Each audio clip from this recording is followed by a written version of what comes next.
We have still, as a human society, we've not reached a place where all of us can simply embrace each other and live. We're nowhere near that, let's be straight about it. People who think they're morally correct have done the most horrendous things on this planet.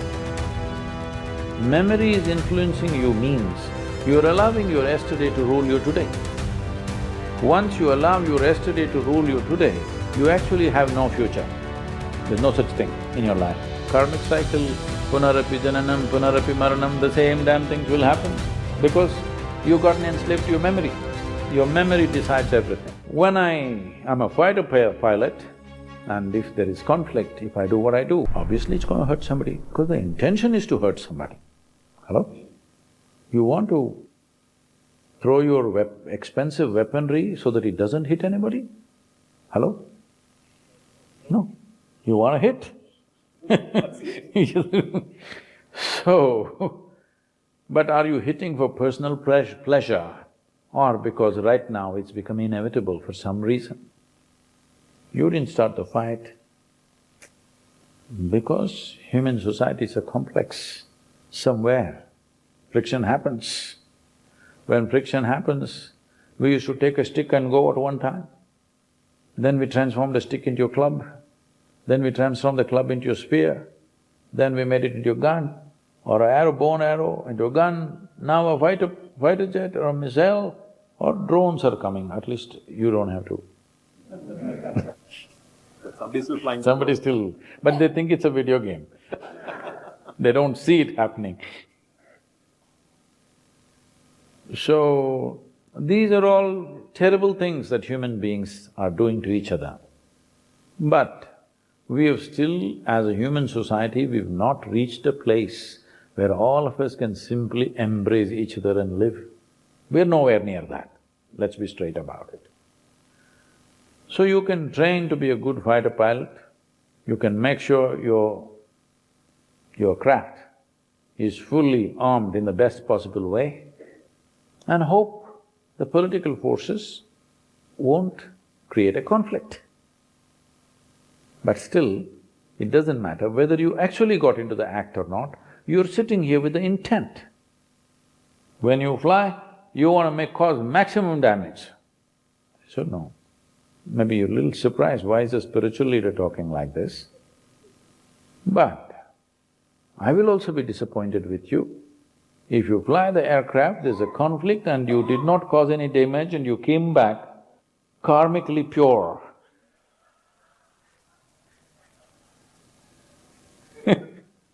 I'll be terribly disappointed and that's a very bad karma. Wasting the nation's resource without any purpose. So, karma is not a reward and punishment system. Karma is like this. See who you are right now. You're sitting here as a human being. There are trees, there are birds, there are worms, there are insects, there are animals. They're also life. But why have they taken that shape and why have you taken this shape? Because there is a certain amount of memory invested in this, that this will only form like this. Now, you can go a little further. Memory means… people think memory means what they have in their head. Do you remember how your great-great-great-great-grandfather 10 generations ago looked like? Do you remember? You don't. But his nose is sitting on your face. Yes or no? Million years ago, what was the skin tone of your forefathers? Still, body remembers or no? This is memory. Evolutionary memory, genetic memory, like this, we look at memory as 8 different levels of memory. So how did you build this memory? The process of building this memory is called karma. You looked at him and said, oh, I don't like him, karma. You looked at him and said, oh, I like him, karma. Don't judge this as good karma and bad karma. It's just that my system is remembering that if I just generate one thought, oh, I like this man. 10 years later, if I see him, oh, a smile spreads on my face. I just tell myself one thought, I don't like this man. 10 years later, if I see him, same thing, isn't it? This is karma. You are creating your software continuously. Most of it is unconscious, but all this is recorded. Whether you did consciously or unconsciously, everything is recorded. This accumulated memory, we are calling it karma, because depending upon the type of accumulation you have, you develop certain tendencies in your life. See, when you see people living in the same house, the same thing happens. Let's say some situation happens. Now I see this and say, wow, it's so wonderful. Somebody else sees it and says, oh my God, horrible. Same thing, different karma. So, karma is not about punishment and reward. It is just question of how much will you allow your accumulated stuff to influence you? Or in other words, memory is influencing you means you're allowing your yesterday to rule you today. Once you allow your yesterday to rule you today, you actually have no future. There's no such thing in your life, just the same cycle of nonsense. So this is why we said, once you are in a karmic cycle, punarapi jananam, punarapi maranam, the same damn things will happen because you gotten enslaved to your memory. Your memory decides everything. I want you to just look at it this way. For me, my integrity comes not because of my morality. I have no morality. Hello, I'm on camera, I'm saying this. I have no morality. My integrity, the basis of my integrity is my humanity. I don't trust morality, because people who think they're morally correct have done the most horrendous things on this planet. Yes? People who think they are morally right, those are the people who have done the cruelest things in the world, isn't it so? So, my integrity is from my humanity.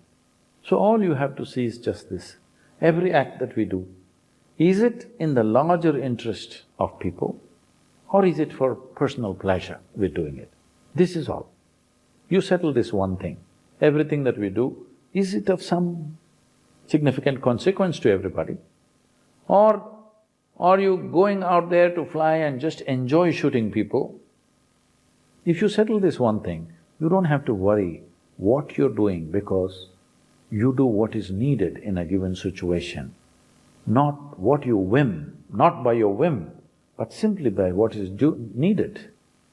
If you're doing just what is needed for the larger well-being, well, it's a good karma because your intent.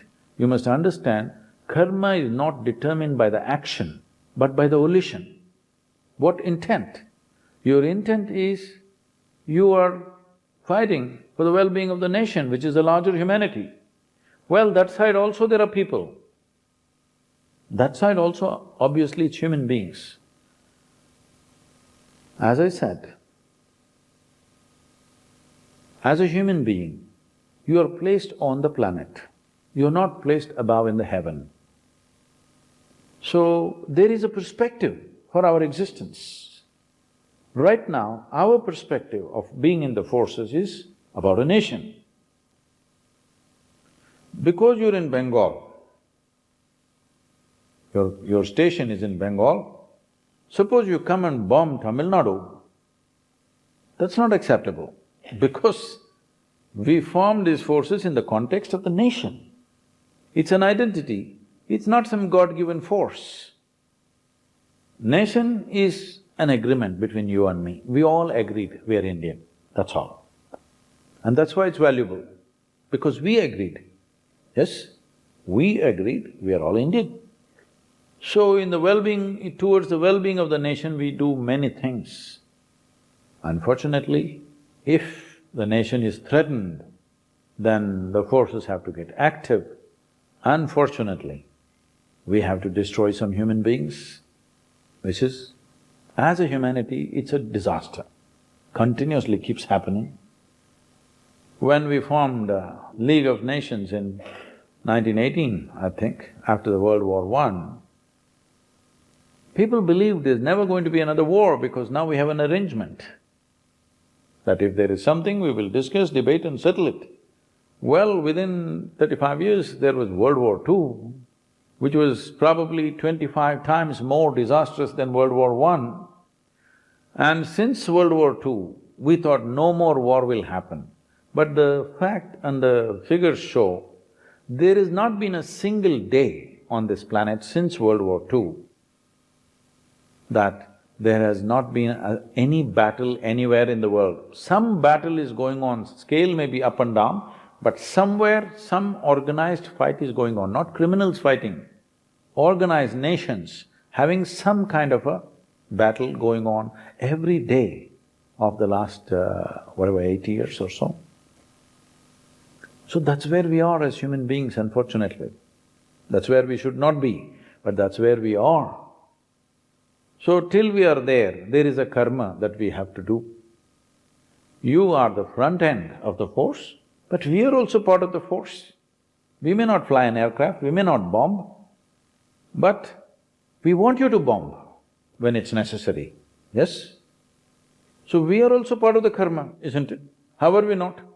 Our intent also is the same, because karma is by intent, not by action. A butcher chops something for you to eat, it's not his karma, it's your karma, isn't it? Hello? So a soldier kills, not for his pleasure, but for my well-being. So this is my karma, this is not just yours. I'm taking it on, so don't worry.